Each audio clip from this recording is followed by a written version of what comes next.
That Naturopathic Podcast. TNP. Hello there. Hi, and thanks for joining us. I'm Dr. Michelle Pobega, naturopathic doctor. And I'm Dr. David Miller, ND, and we hear your frustrations. This show is for you. This show is for you if you're feeling like your current healthcare strategy is not getting to the root cause or the underlying reasons for your health. This show is for you if you've been told that you're fine, but you definitely don't feel very well. This show is for you if you're walking out of your doctor's office with 1, 2, 3, 4, or even 5 medications without any mention of diet, lifestyle, or a long-term game plan. This show is for you if you've got several specialists taking care of you, but no one is really putting all the pieces together. This show is for you if you believe that health should be part of healthcare. These problems have solutions. We know it. Our patients know it. And we want you to know it. Naturopathic medicine is the solution that you should know about. Hello, and welcome to another episode of That Naturopathic Podcast. I am Dr. Michelle Pobega, and today I am doing a quick solo episode specifically to talk about a herb that I became familiar with while working at the Big Carrot. It first landed on my radar, and I don't think this ever hit my radar in naturopathic college. I don't even know if we talked about it all in naturopathic college or it was just something in passing, but it seems to be making a bit of a comeback, guys. That's black seed oil. So I was at a naturopathic conference last weekend, and there was mention of black seed oil various times. Now, this conference was all about autoimmune conditions and inflammation, and black seed came up more than once when it came to talking about specific conditions and also just autoimmunity or inflammation in general. And I thought it was really interesting. And because it was like making a comeback on my radar, I figured that it'd be good to bring it on other people's radar as well. So there have been various trials to show that supplementation with black cumin seed or black seed oil, which comes from Nigella sativa in the Latin name.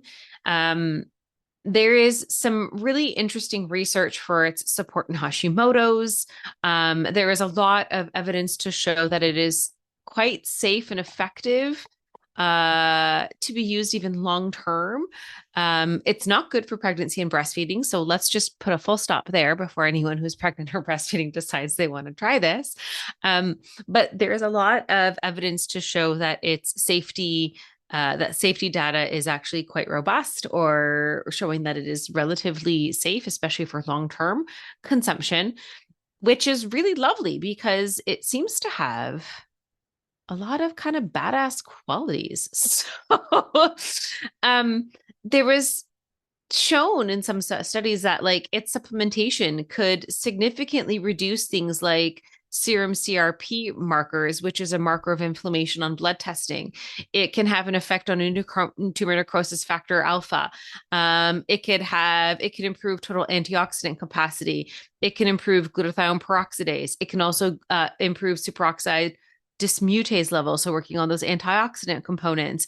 It apparently didn't have a significant reduction in this one study on interleukin-6, but it can have effects on other interleukin properties. So it seems to have some support on the pro-inflammatory interleukins and can reduce it. According to that one study, not so much in interleukin-6, but apparently there are some other areas that it works, including TNF-alpha, when it comes to those pro-inflammatory interleukins and cytokines. It can work on the pro-inflammatory mediators, reducing like COX-2 or reducing NFKB.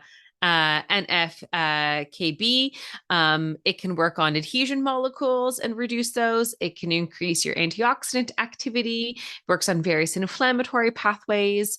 So there's some really interesting research on that, but there was really also some stuff talking about how it has a bit of an immunomodulatory role, as well as on the humoral and also cellular immunity, which was kind of dope, where it possibly, because of its antioxidant activities, it's going to have an impact on immune function. But it was also shown to maybe have some increases in chemokinesis, chemotaxis, phagocytic activity, antibody levels, and even like some effects on hepatic enzymes, which is really cool. So this is just from the inflammatory talk that was led by Dr. Jody Peacock.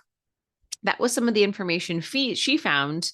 And then, I remember it when I learned about it back in the big carrot, my big carrot days, how it was much more as an antimicrobial and quite a broad spectrum antimicrobial. It did have things that would work on fungal. It has some antifungal properties. It also had antibacterial properties. Some people say it does have some helminth or antiparasitic properties, but it does show some really promising results with bacteria and fungal and yeast specifically, which I thought was really great.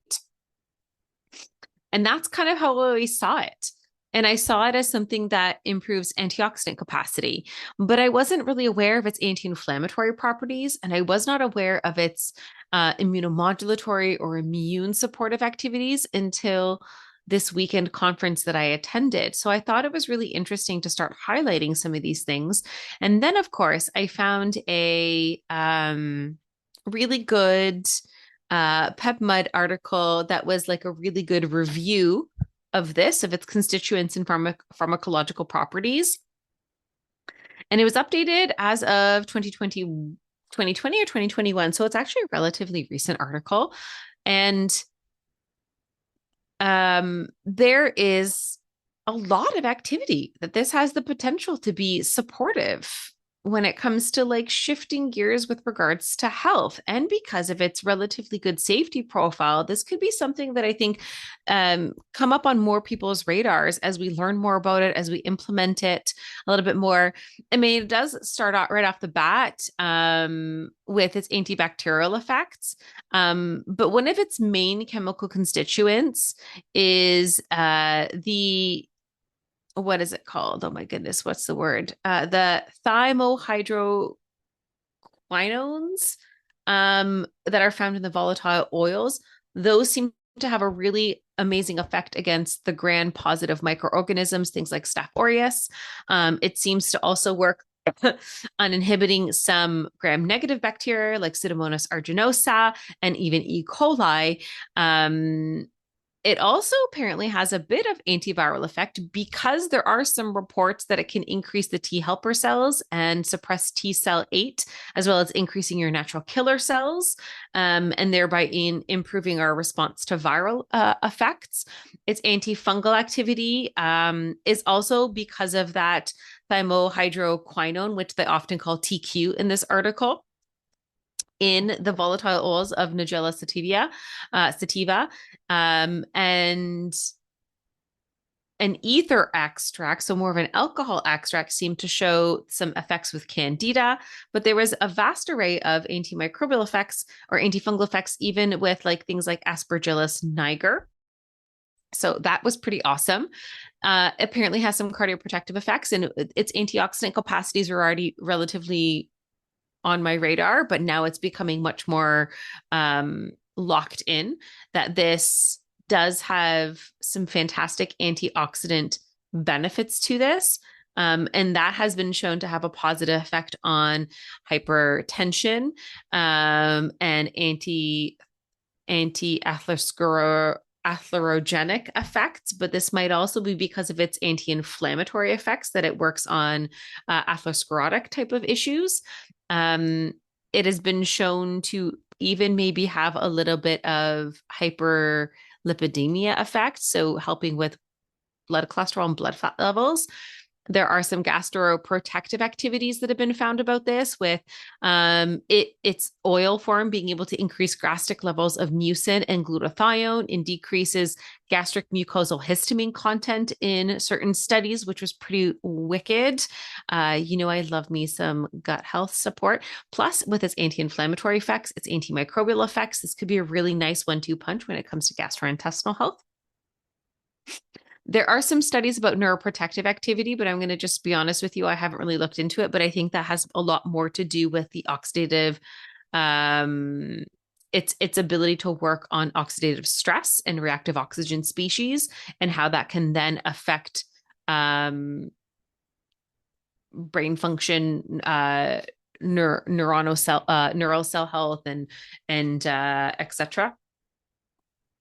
There are some effects on anti-cancer, but I'm not going to touch on that too much. And I'm actually not going to say much more than please work with someone who is qualified in oncology care as a naturopath, functional medicine doctor, etc., to make sure you are getting the right remedies for your unique needs and the type of cancer you're dealing with, which is why I'm not going to speak on that anymore.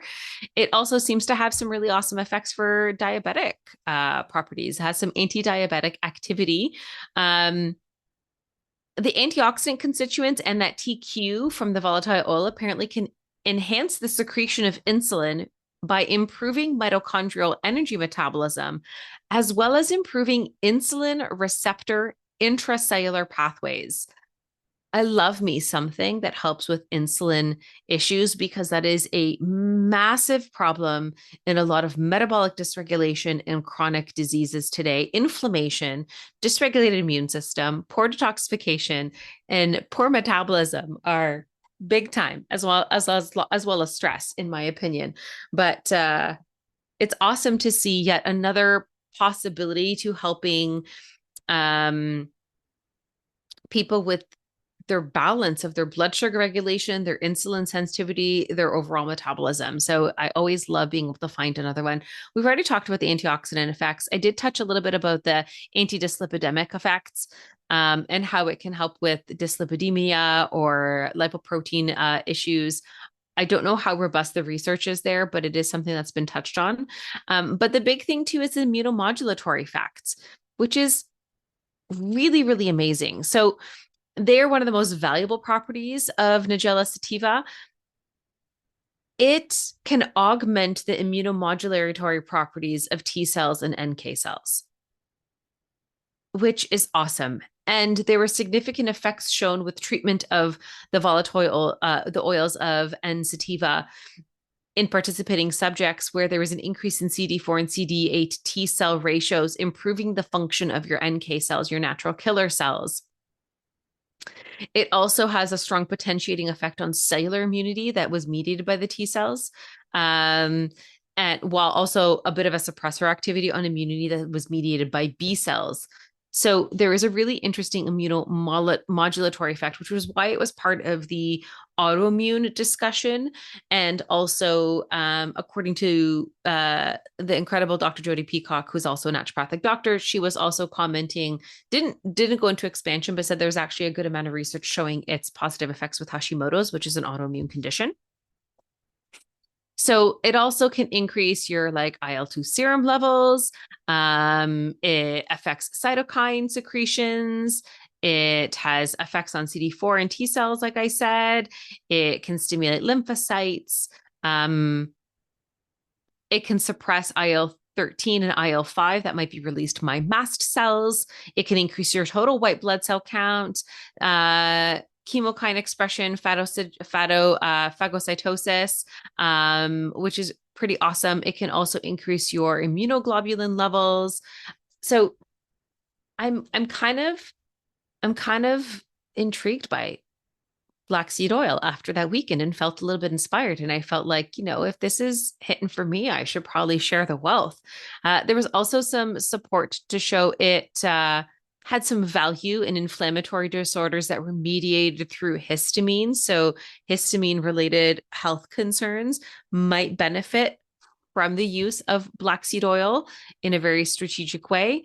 And then there's a whole bunch of other stuff too, which is kind of cool. I'm not going to get into the most of it, but I feel like if you wanted to look into it, I definitely suggest you do. I think that this is going to be a really interesting addition into naturopathic practices and healthcare because it's vast support on so many things. And inflammation is such a driving force for a lot of chronic health conditions. And autoimmunity seems to be continuously, I don't know, I just see these numbers of autoimmune conditions rising and rising off every year. And it just feels like they're becoming more pervasive.